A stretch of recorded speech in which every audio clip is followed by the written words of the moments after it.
Well, we've had a few scattered showers down to our south over the past couple of hours. Those have since dissipated, but we're talking about the chance for more rain as we go into the weekend. We'll do that more in just a few minutes. Your Twin States News starts now.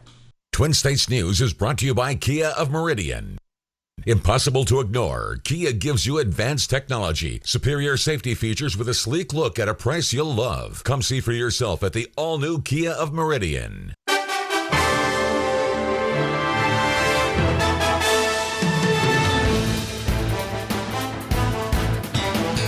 The Meridian Police Department is spreading awareness on the dangers of driving distracted. I'm Cameron Brewer. And good evening, I'm Mark Edwards. I'm Anna Manuel. Thank you for watching Twin States News. Tonight, the Meridian Police Department is ramping up efforts to cut down on distracted driving. And as Twin States News reporter Cameron Brewer reports, they're starting by educating the public. On a regular day, you're taking the drive and have your cell phone in hand to read text and get on social media. Then you hear a siren and see flashing lights for driving distracted. The reason why I stopped, we observe you, such as texting while driving. You can be issued a citation for being distracted while driving. So don't put yourself at risk. Don't put your passengers at risk. Don't put the pedestrians and the other motorists on the roadway at risk. According to the Mississippi Department of Transportation, texting while driving creates a risk 23 times worse than driving while distracted. Any activity where your hands may not be operating that steering wheel of the vehicle puts you at risk. We encourage the public to understand when you are operating a motor vehicle, do so in a safe way to protect yourself. There is also danger when driving distracted. Driving while distracted could be fatal. If not fatal, could cause serious injuries to you and others. So law enforcement is focusing on educating and informing the public how to be safer drivers. Texting may be the common factor to distracting driving, but there are also other ways to get distracted while driving. Operating your radio or prepping your hair, shaving. Cameron Brewer, Twin States News. Mississippi does have a distracted driving law that was passed in 2016. Anyone caught driving and using social media or texting could be issued a fine. Meanwhile, the East Mississippi Crime Stoppers partnering with 6 surrounding counties to ensure schools are safe. Today, law enforcement and representatives with EMCs met to talk about how beneficial P3 Campus app is and how it's being used. School districts started using the app about a year ago. It allows students to anonymously make reports about challenges they may be dealing with in school. It could be bullying, it could be domestic violence, drugs, obviously, pre-planned fights, prior knowledge of a fight on campus is huge. If we receive that information. The app is available for parents. Also, you can find the P3 Campus app in the Apple and Google Play Store. Authorities in Tennessee released the identity of the man who they say killed 2 people at a Walmart in DeSoto County. Officials in Memphis say Martez Terrell Abram is responsible for today's shooting in South Haven. Police say the 39-year-old former employee was recently fired and then started shooting inside the store. Their officials say he shot and killed Walmart managers Anthony Brown and Brandon Gales. Martez encountered police in the parking lot where he and another officer were injured during a shootout. At this point, all we need on him is the 2 counts of murder, to hold him in Memphis until he can be extradited back. Once his health improves enough to where he can be extradited back to DeSoto County. Police believe his termination from the superstore may have been the motive for that shooting. The investigation is ongoing. Teachers from across the state coming together for the Mississippi Department of Transportation's annual Roadways into Developing Elementary Students program training. The program was developed by MDOT in 2004. It's designed to improve STEM skills and prepare students for the workforce of the future. Once teachers complete the 2-day training, they get a program module which contains ready-to-use lesson plans and resources a teacher would need to conduct the hands-on activities in their classrooms. Some local children coming together to serve fresh lemonade during the hot summer months, but for a good cause. Children with the oncologists at Anderson Regional Cancer Center will have a lemonade stand tomorrow outside the center from 10 until 12. All proceeds from their sales go directly to the Cancer Center's Benevolence Fund. This fund provides extra costs not covered by insurance, such as gas to get to and from the center and household bills.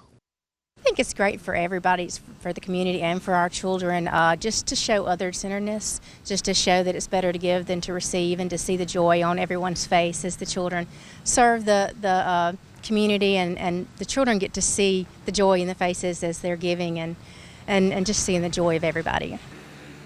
Cash and checks as well as donations accepted. 3 people injured in an industrial explosion in Alabama today. First responders on the scene of that explosion and fire at Birmingham Hot Metal Coatings in Midfield, that's just south of Birmingham.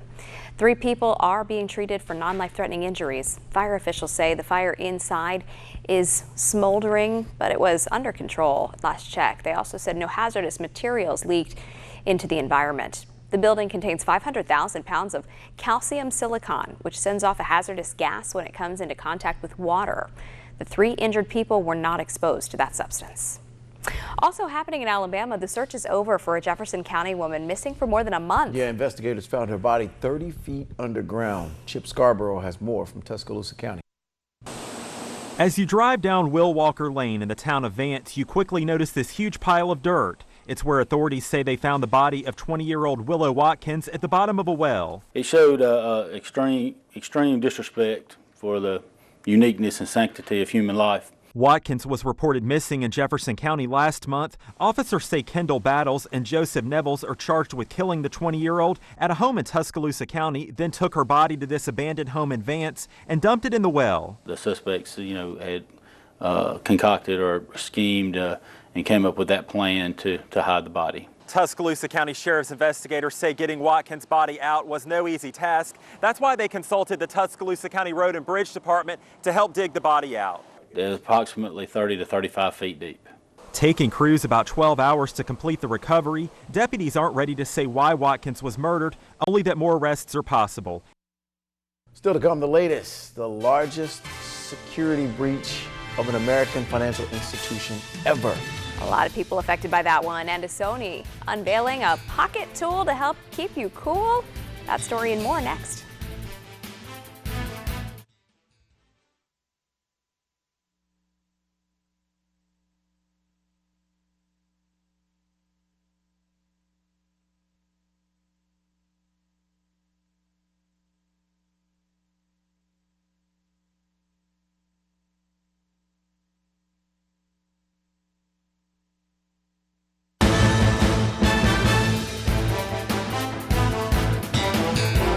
Personal information of an estimated 100 million people exposed following the massive data breach at credit card giant Capital One.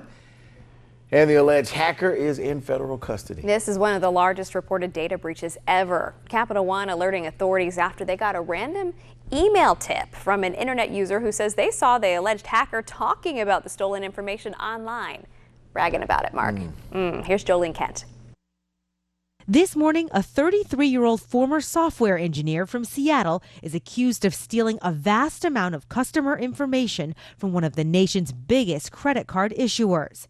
According to a criminal complaint, Paige A. Thompson obtained the data by accessing a server rented by Capital One and then posting it to an information sharing site. She's been charged with computer fraud and abuse. The breach exposing the personal information of an estimated 100 million people in the U.S. and another 6 million in Canada. That includes information on consumers and small businesses that applied for a Capital One credit card between 2005 and 2019. So what's at risk? Customers' names, addresses, phone numbers, birth dates, and some parts of consumers' credit history. Capital One insists that no credit card account numbers or login information was exposed, but they do say that 140,000 Social Security numbers were put at risk, along with 80,000 bank account numbers.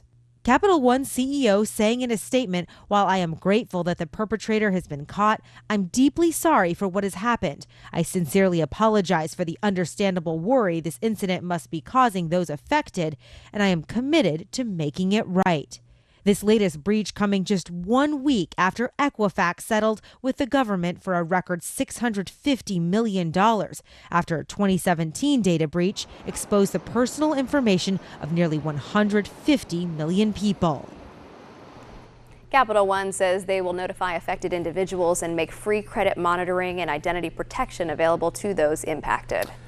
In the wake of Capital One's data breach, the Federal Trade Commission is warning consumers about scams related to Equifax's data breach. The FTC issued a tweet Monday urging caution about fake websites claiming to be Equifax settlement claims website. The tweet urges consumers to only apply for claims through the link on the FTC's actual website, which is ftc.gov/Equifax, or the official settlement website, EquifaxBreachSettlement.com. The FTC's requiring Equifax to pay consumers up to $125 in cash and identity security services because of its 2017 data breach that impacted about 150 million people. Well, hey, do you ever wish you could take the AC with you when you have those long walks in the summer days? Well, there's a new Sony product to help you do just that. Stay cool for the summer with the Reon Pocket. It's a wearable air conditioner. Sony's first flight program is crowdfunding for the game-changing device aimed at keeping you chill using electrical currents. Again, I don't have to do that because I'm already chill. The device is said to be about the size of a cell phone, slipping into the pouch behind the neck in a specialized shirt. The lightweight Reon Pocket can be easily worn under any of your clothes to offer relief from the old muggy summer heat. Well, seasonal affective disorder isn't just a condition associated with the winter. It turns out there are some telltale signs that you could be suffering from it throughout the summer months. Ian Cook, the director of the Depression Research Program at the University of California, says a few things can cause the summertime sadness, including a lack of a normal routine, pressures to look good in a bathing suit, and worrying about paying for childcare or vacations. Cook says the heat also makes people not want to go outside, which can lead to a lack of activity and then cause depression.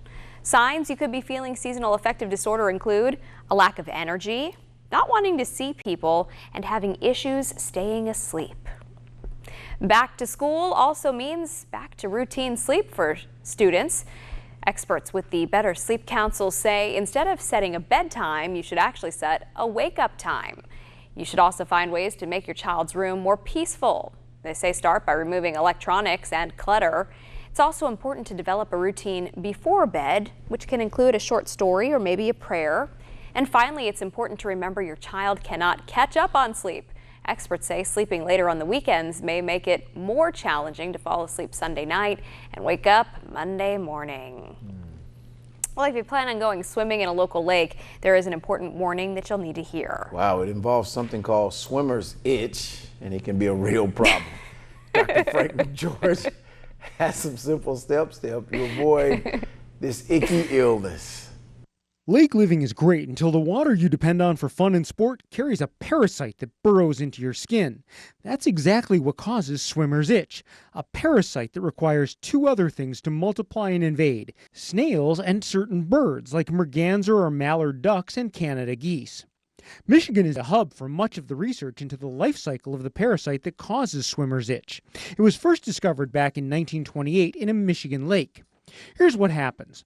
The parasites infect the bird, who then pass parasite eggs in their feces. Those eggs hatch and invade snails, where they multiply into the form that can burrow into a person's skin. Now, humans aren't the target, birds are, but that doesn't stop them from trying, and it's the attempt to literally get under your skin that causes the problem. When the larvae die, they create an intense allergic response that leads to the red bumps and itching. It isn't contagious and they aren't harmful as long as the bumps don't become infected, but the itching will leave you miserable for days. The treatment for the itching and redness are antihistamines and steroid creams. There are a few things you can do to prevent the problem. Using waterproof sunscreen is thought to help by creating a barrier over your skin to the parasite. Also, ask if swimmer's itch has been an issue where you plan to swim. If it is, don't get in.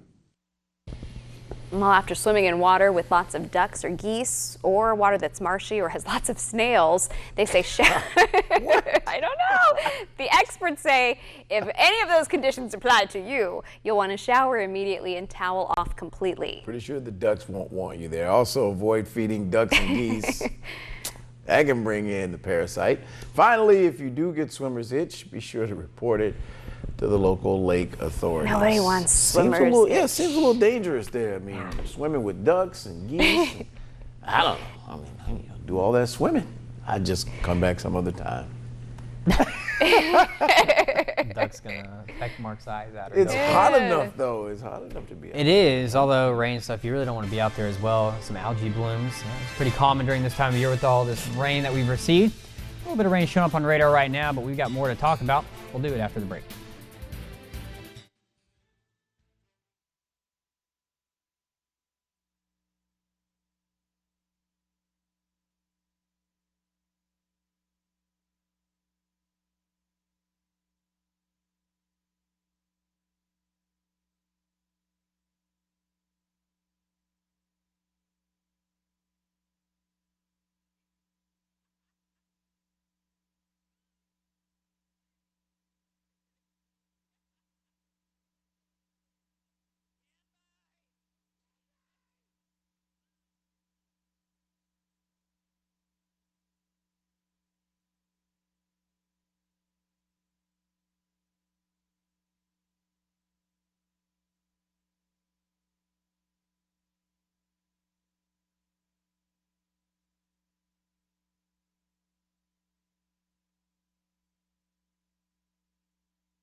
Well, those rain chances on the increase a little bit as going to your Thursday and your weekend. Temperatures in the lower 90s, even an 80 on there, but we'll call it right near 90 degrees. Overall, could pick up anywhere between a ½ inch to an inch and a half of rain. These storms, if they do form, are going to be slow movers because that flow is so weak aloft. So don't expect them to be going at 60 miles an hour to the southeast. Where they go up is usually where they're going to go down at as well. Early 90s. All right. See what you see? How because it's not the early night. We're not talking about the decade, Mark. Oh. Temperatures. Thanks for joining us. Follow us online, like us on Facebook, and visit our website, twinstates.news.